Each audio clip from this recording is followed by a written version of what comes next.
Welcome once again, and let's talk about Terra Classic. Terra Classic is about to delete S0 with recent pumping and Coinbase have a latest buying of Terra Classic. Remember, there have been rumor, people have been talking about Coinbase bought millions of dollars worth of Terra Classic coins.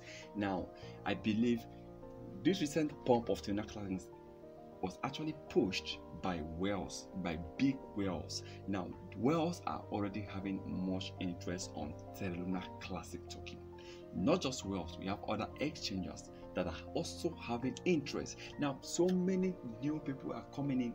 When you take a look at Terra Classic statistics, apart from Binance that have been controlling about almost 55% of Terra Classic trading daily volume, you will discover that other small crypto exchanges have also been supporting Terra Classic. Now, just recently, you saw Bitforex taking Terra Classic at a very high level, controlling almost 22% of Terra Classic volume. Before that number dropped, now I've seen today, as of today, Bitforex are controlling about 12.80% of Terra Classic daily volume, making them the second. And recently, we also BTC Talks Exchange, which is a new crypto exchange that I don't know if I can call it small exchange, but they are also controlling almost 8 points.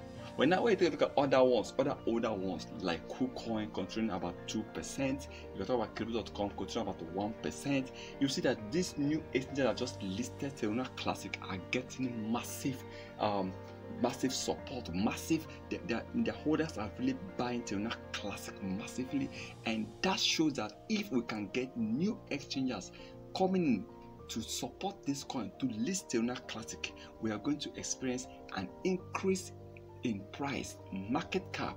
Terra Classic definitely is going to increase, and I believe Terra Classic, if they can really work hard in order to get more partnership, especially in 2023, then Terra Classic is expected to hit an increase of over 1,000 to 2,000% before June 2023. And if before the end of 2023, Terra Classic might be hitting over 5,000% increase in price. But please remember, this is not a financial advice, so please kindly do your own research before taking any decision.